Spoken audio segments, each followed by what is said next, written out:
He elicits numerous spicy responses from people of the negative and positive point of view. So I went and found a full long form interview with him on a independent podcast, and I actually ended up really finding most of what he had to say to be extremely interesting. I went and found his book, and then I read like one chapter and basically said, Kayla, we should just do a whole breakdown of the whole thing because it lends itself so easy to that. So welcome to another edition of the book club.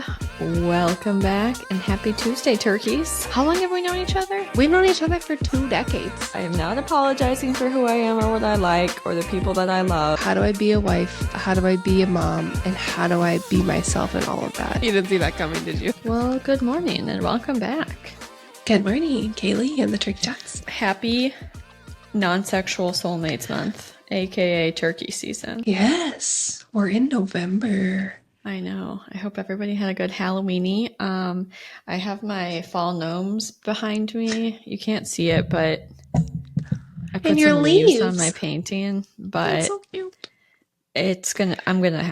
Christmas will be here long before Thanksgiving is over. So I'm giving it my full faith effort to be Thanksgiving-y, but I really just feel Thanksgiving is a day that you eat in the middle of Christmas season. Oh so my gosh. anyhow, I'll hold it down all month for Thanksgiving, peeps. I mean, I'm excited, but I like to extend my Christmas. It's okay. We're different. That's what makes us cool. Okay. We're starting off on a new adventure, people. And how do I intro this? Okay. Well, remember or don't, if you've been listening, that we've talked about how it's good for people to have an open mind and listen to other people's opinions and consider different points of view and maybe even read or listen to somebody that you don't think you agree with just to get a chance to formulate your own opinion instead of an opinion based on other people's opinions or other people's sound bites. I was going to say, yes, take away the sound bites and consume a whole full interview or a whole documentary or a whole book. And we've talked about this throughout, but we specifically challenged ourselves to at one point read something that may be potentially not controversial, but the person may, you know what I'm saying? So yeah. Yes. So first of all, let me just say, we're going to reveal the author in the book at the end. You might figure it out along the way, but he elicits numerous spicy responses from people of the negative and positive point of view. And I had heard of him a while back, but again, I'd heard of him and people talking about him. And honestly, most of what I'd heard had been negative, which I think is kind of what made me curious because I don't know. I guess that those are the things that make me nosy is when everybody is feeling grumpy. It's funny too, because back when you were probably hearing some negative stuff, I was actually introduced to him with positive stuff. And it's because we live in our own echo chambers and I happen to follow certain people in a certain sphere that were talking about him. I specifically was following health and mom things that just happened to divulge into this path. But it's interesting that I got off the other path on the other foot. Yes, it is. I think mine probably has to do with my field. I don't know. Anyway, I was hearing all these murmurs and germers about it. So I went and found a full long form interview with him on a, independent podcast. And I actually ended up really finding most of what he had to say to be extremely interesting and really liked the way he articulated just complex issues in society and with people. And I could tell he was a lot smarter than me. So anyway, that's what kind of prompted it. I went and found his book, and then I read like one chapter and basically said, Kayla, we should just do a whole breakdown of the whole thing because it lends itself so easy to that. So welcome to another edition of the book club.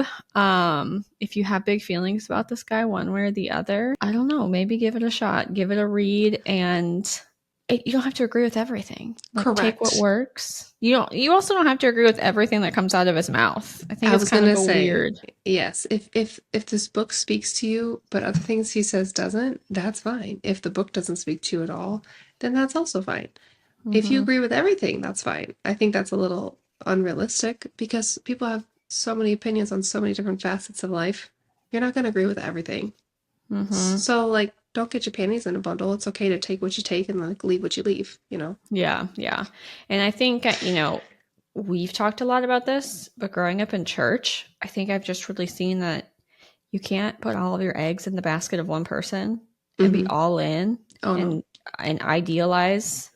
Put people on a And pedestal, that always yes, backfires. Yeah. exactly. So, and I mean, a book really is like a capturing of somebody's thoughts and experiences and research as in a moment in time. So it's also possible for that author to grow and change later. I don't know.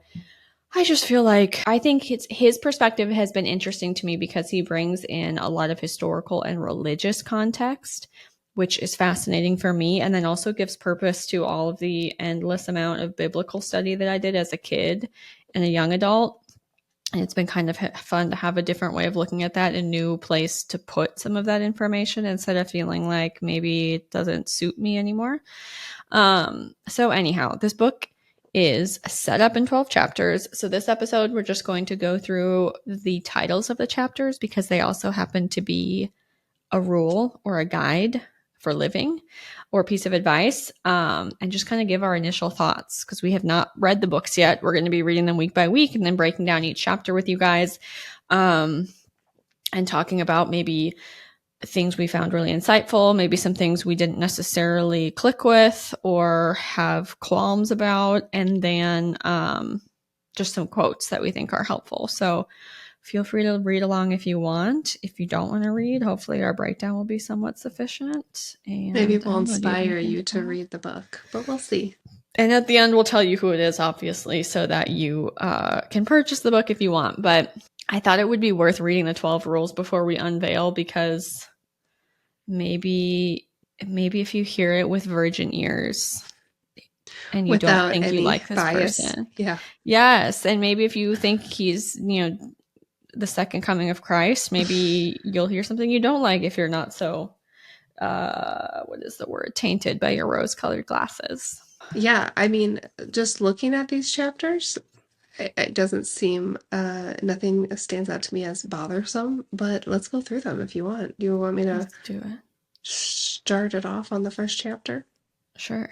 First chapter is called Stand Up Straight, which I'm not doing. I'm so slouchy. Stand up straight with your shoulders back. That's that's a good posture advice. I mean, there's more context than just physical, but physically, I should also do that. Literally so slouchy. I I keep seeing this one meme, and it's a picture of a shrimp, the Oh, C shape of a shrimp sitting at a uh-huh. chair, and it says "me all day," and then it says "also me." Why does my back hurt? Oh my God. Look at me though. If you're listening, then it doesn't help. But I was like, cool, chill, I'm happy. But then as soon as you go like this, you do have a different like vibe coming off of you. Do you know what I'm saying, It, don't it, I? yes, it's just like your Power stance. Just kidding, sorry. yes, but that thing you do when you get home. Don't you say you make yourself like smile in the driveway? Oh yeah, like a trigger, like a psychological trigger physically to then Hmm. trick your brain to be like, okay, work's over, I'm happy. Shoulders back, I'm confident. I don't know. Yes. Also, Yes, I am wearing my blazer today, I love it. because I'm trying to be a smarty pants. Anyway, um, okay, but seriously, I read this first rule, this first chapter, this first piece of advice, and I thought to myself, this is literally how I Literally. how I survived my initial days and maybe months and maybe years in law enforcement when I started. Mm-hmm. Because I was just this little bippity bop straight out of my master's program. I was a woman, I was a social worker coming into a world of mostly dudes, long careers in law enforcement, and then working with federal judges and federal law enforcement officers who were actually like real police people and attorneys. And all of them were so much smarter than me. Most of them were taller than me. I mean, even the people I supervised, some of them just being rather intimidating or using Mm-hmm. that as a way to get their way. Not all of them. But this was such a thing for me, was just stand up straight, look people in the eye, shake their hand firmly. Mm-hmm. Don't uh because if you're cowering and you're and Mm-hmm. you're acting like a little nervy in the corner, I just think it signals to people who want to take a predatory stance on life that they can take advantage of you. So Yes. it's obviously not someone's fault that they're taken advantage of, but it does feel like a good way to project a don't fuck with me or I'm competent attitude, even if you're feeling like a nervous Nelly on the inside. Yes, I was going to say, obviously, we'll dive into these chapters each individually. So next week, we'll dive into this one more. But the first thought I had was like, it's kind of the concept of fake it till you make it. You know, it goes into more than just that. But in that context, it's like, okay, maybe you are a little nervous, but if you walk in the room like you own the place with your shoulders back and you shake your hand confidently, like you were saying, it gives off the persona that, you know, don't walk all over me because I got it. Like, even if you're in your head, you're like, oh, I'm nervous. Yeah. Yeah. Oh, yeah. Valid. Okay. Next one. Treat yourself like someone you are responsible for helping. This, I've never heard that worded that way before. I've heard people say treat yourself like you want to be treated, Yes. which I don't know if we're good at doing anyway. I don't know. I just really like that. Imagine that you're supposed to help yourself, then do those things. And I just kind of noted that as a helping professional, this is something a lot of us need to have probably written on our foreheads. Yeah, because you spend all your time helping other people. I mean, in a lot of different professions, in different ways, and in your personal life. You know, say you have a sick family member or a patient or a client that like really needs all your help and attention, and you just pour out to them, but then you're left with nothing. It's also like fill up your cup. You know, you got to fill up your cup too. But everyone forgets that, and it's so easy to forget. Right? Because I'm sure if Kenny was sick, you'd be like, sit down, chill out, let me make dinner. But then if you're sick, you're probably like, I can do everything. Yes. Why? Why? Why am I like this? Yes. Oh man. I'm excited to dive into that one a little bit more because I think we're all guilty of that, especially as women, but I think everyone and at a certain extent. Number 3, chapter 3. Befriend people who want the best for you. Also, great advice. It's like don't hang out with what's it called? Energy vampires. I literally wrote that. I love that book. It's, you know, surround yourself with the people that you want to surround yourself with because that energy ends up leeching onto you. It's the other saying, the 5 people in your life you're gonna be like them. What's that saying? I don't know. I've never heard that. Oh my God. Okay, while you talk, I will look it up because it's a great quote that I'm really botching at this point. Well, I was just going to say that when I read this, it made me think of the clip that you sent me recently where the guy basically talked about how your real friends are the ones that you're excited to share good news with. I love that one. Because I do think that is kind of that's really what this is getting at. The people that are truly the best sort of people to have in your life, the people who are truly supporting you are the ones who want good things for you and they don't get jealous or petty or spiteful when those things are happening. I agree completely. I agree. So the quote is, let's see. Okay, here we go. You are the average of the 5 people you spend the most time with. Very simple quote that I completely just lost, but I think I have heard that. Okay. Okay. So, piece of advice number 4, compare yourself to who you were yesterday, not to who somebody else is today. Which is another great thing to always keep in mind because comparison is the thief of joy, and your chapter 2 could be someone else's chapter 20, and you just don't know it, and it could just derail your motivation completely. 1000%. And this made me think of our podcast. I'm obsessed with the tiny hand grabbing your headphone. We started this and it was so tempting to compare ourselves to people who'd already been doing podcasts for 5 or 10 years and realizing that was super discouraging. But if I look back on our episodes 1 and 2, we've grown so much. So much. Oh my God, like night and day. I'm embarrassed. Number 5. Do not let your children do anything that makes you dislike them, which is ironic. It's not that I don't like what's happening right now. It's just that it's slightly inconvenient for me. But as a parent, I do find this interesting because if you let your children run around and act crazy and you're like my children are so bad. Well, what do you think other people think? Your children are so bad. And then if they grow up to continue to be bad, it's like they're not going to do as well in society potentially, or they're not going to get opportunities because they're going to rub people the wrong way, as they grow older. So I like this one a lot. Since I didn't have kids, I just kind of made a note that said I was excited to read this chapter because just those words made me laugh out loud. But I also made a note to myself that as I'm parenting my inner child, I probably shouldn't let myself do things that would make me dislike myself. Oh, that's so smart. Like looking from the outside in, if I see even if I see other people do that, I'm like, ew, that's gross. I should probably make sure I'm not also doing that. Mm-hmm. Or for me, it's like, oh shoot, if Caden's seen me do XYZ or act XYZ or say XYZ, is that a good influence for him? Crap. Yeah. And then I gotta change my behavior. Dude, that is a good point too. Mm. Number 6, set your house in perfect order before you criticize the world. Isn't that the truth? Is it a biblical verse or just a quote that says, don't throw rocks if you live in a glass house or something? I think that's a saying, and then the biblical one is, ye who is without sin, cast the first stone. Oh, there you go. There's still a rock. Thank you. You know what I was getting at. I did.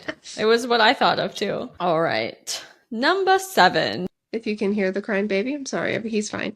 Okay, number 7 is pursue what is meaningful, not what is expedient. And the funny thing is, my dad always says, don't let the time or difficulty of a goal stop you from going for it. Which is like such a good thing to say. Yeah. You won't get to, I know, like you won't get to level 10 tomorrow, but if you keep going, maybe you'll get there in a couple years, even if it takes 5 years or 10 years, like you could do it. It doesn't matter how long it is. I don't know if I'm misreading what that chapter is all about, but that's kind of how I took it. That's how I kind of read it too. And it made me think of an analogy of food. You could go get the thing that's fast and drive through a drive-through, or you could take the extra time and do the thing that maybe is a little bit more difficult, and you're going to feel better for it in the long run. Yep. So true. Short-term pleasure is not worth the long-term success sometimes. Long-term trade-off? Yeah. There we go. I knew where we were going. That was close. Yeah, I knew where you were getting. It's okay. What? Oh, wait, what are we on? We're on number 8. Mm-hmm. This made me laugh too. Tell the truth, or at least don't lie. It is so, like, I like the asterisk part of that because, does this make me look fat? Yes. That's kind of harsh. Maybe just say, you know what, I love you in that other dress you have, or something. Like that's what I thought of immediately. That's so funny. Like, I was thinking of my big feelings about people being incompetent at work don't need to be said to them. Yes. But I don't need to lie and say that someone's doing a great job either. Correct. Yes. So you can, or there might be times where you're just, the truth is extremely harsh and maybe not the right time. So just, if you can't say the truth, just don't say anything. Yeah. Okay. Number 9, chapter 9. Assume whoever you're listening to knows something you don't, which is interesting. I think in today's climate, this is helpful, potentially, because depending on who you're talking to or what you're talking about, people like to jump to conclusions. And if you maybe they have a different life experience. Maybe they have different knowledge that you don't have. At least hearing someone out, I think, is great advice. Mm-hmm. And more, I think it takes it a step further by saying, don't just listen, but just imagine that they're right. Yes. Just assume for once. Let's go down the hypothetical trail that they are right and try to put yourself in their shoes just so you can maybe experience a different point of view. Right. You don't have to stay there with them. Mm-hmm. I basically made a note that said, again, I can't wait to read this chapter, but also that I feel like they need to plaster this on the entrance of every classroom, every workplace, Mhm. I feel as though this needs to be in medical settings, because I can't Mhm. tell you with the job that I'm doing now how many people will say that they knew something about either their health or their loved one's health, and the physician wouldn't listen to them. They were trying to Yes. relay this information to other medical professionals, and the medical professional assumed they knew everything, assumed they were right. Yep. And this person got really frustrated, and then the person is usually the family member or the patient, whoever, is usually right in the end. Not always, Yes. but I think this would be so helpful in so many settings. When you're I working agree. with clients, I mean, in any professional situation, there's so many times where someone will start talking in numerous settings, and you just immediately want to dissociate and leave. Mm-hmm. But or the argumentative types who sit there and then they just are making counterpoints in their head the whole time. Yes, they're not actually listening. Yeah. Yes. Do Yeah. yourself a favor, do the mental exercise, grow your skills in empathy, and just imagine. Just imagination. I agree. I love You it. might not change your mind. It may reinforce that you believe that they're a ninny, but just try. Suspend your belief in your own smarts for long enough to give somebody a second. Yes. Yeah. All right, next. Number 10, be precise in your speech. This one's a great one, and I also need very much work on my speech and language, because I do feel you are really good at this with words having particular meaning, and it's very useful to use the right words because of how much depth they can hold. And so I'd like to work on this because, especially with this particular person, the way you can get your point across in such an eloquent way is also helpful for when you do talk to people and maybe a hard conversation. I just put that language matters. Yes. So it's good to know how to use it. And maybe too, it could be, I don't know what he's going to talk about, but it kind of makes me think of get to the point. If Yeah, you that need too. something from someone, say it and be Yes. specific about it instead of beating around the bush. I agree with that for sure. Okay, For sure. for sure. Number 11, that's a new word. Do not bother children while they are skateboarding. This is another one I can't even begin to necessarily imagine what it's going to be about. Me either. However, I can take a gander from just the title. I feel as though if your children is doing something, if your children are doing something that you're like, well, I kind of didn't really want them to do that, but they're having a good time, I'm going to let them have a good time. It's like pick your nose wisely, as in not pick your nose, but pick your moments to say no wisely, because if they're having fun and it's not hurting anyone or completely destroying the house, let them do their thing. Let them go for their dreams, even if you didn't really love to do that. Don't put your woes and regrets onto your children. And just, if they're having a good time and they want to do something, let them do something. As long as they're not hurting someone or themselves. Yeah. Depending on the age. Yeah, So, right. If it's not a safety issue. My kind of just initial impressions were don't piss on people's parade. yep. Even if adults are doing things that you think are stupid or dumb, I don't know, if they're having a good time, just whatever. Yes. Leave them alone. Do your own life. Yeah, do what's fun for you. I don't have to join you. Don't ask me to. I don't want to skateboard, but it's cool that you like it. Okay. And then I also just put, maybe as a side note, we all just need to play more. Oh, yes. I agree. I like that. Number 12 gave me a real giggle, and it says, pet a cat when you encounter one on the street. Well, you're allergic to cats, so you're probably not going to. But I just put maybe also pet dogs. But really, just, I honestly, we have a bunch of neighborhood cats, and I've been stopping to pet them if they'll let me pet them. And I don't know, there's something nice about just being nice to animals, being nice to things, stopping in the moment to notice something, give it your attention instead of just being on a mission to go for a run in the morning. And again, I'm more of a dog person. I'm sure it's evident at this point, but probably ask someone before you pet the dog. Anyway, there's something to be said about animals and loving animals and petting animals and the therapy of all of that. And I don't know what else he's going to say about it, but that was just my initial thought. It's funny because I agree, but I took it such a different way. I took it like well, you probably thought about this too, but I was like, stop and smell the roses. Like Yeah, similar vibes. You know, life is could be short and life gets crazy. And so if there's a pet and you want to pet it, just pet it. You never know when you'll get the opportunity again. So anyway, I'm excited to dive into these. Obviously, we'll go into more depth as we continue. So next week we'll dive into the first chapter, Stand Up Straight with Your Shoulders Back. I'm excited about that one. me too. I also know we have him mostly covered and censored for his own maybe not wanting to be associated with us when he's a teenager. But I'm having real throwback vibes to when you used to have him in your sling on your chest when we used to record way God, back. tiny when he was just sleeping all the time. Yeah, it's a lot harder Mm-hmm. now, but you know what? Yeah, We're you making just it like work. slung him around, and Uh-huh. then we would tell people because you'd be rocking back and forth in the episode, and I wanted them to know you weren't self soothing. So crazy. Aw. Oh, anyway, the big reveal. The tip this week is to go buy this book. What book is it? Do you have a guess? Is there 12 rules? Are they good for your life? Anyway, the book that we're going to be reading is called 12 Rules for Life. It's by Jordan Peterson. Bah, bah, bah, bah, bah. Bum, bum, bum. Um, Just give it a but I don't chance. know.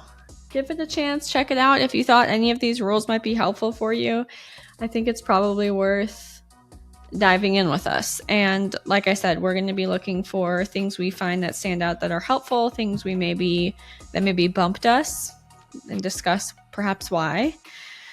I have gotten a few chapters in just to get ahead of my reading assignments, and I'm already really liking it. And he uses a lot of smarty pants information. Just the Yeah. introduction to this was weighty. Yes. And if you are an audiobook person like me, oh, she is beautiful with the language, but it's a lot. Oh yeah, this is not a 1.5. This is not a 2xer. And I'm going to be reading the real hard copy. Okay, that's my last comment. I'll be reading, Kayla will be listening, we'll be breaking down, and until next week, we love you, bye. Love you, bye. Say bye. Bye.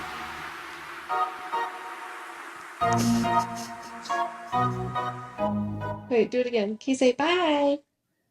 Bye. Oh Bye. God. Bye. Oh my God, I'm so sorry. Oh shit. We have a child among us. Was he so sad? He's so sad. I cannot unsadden him. Okay. Where were we?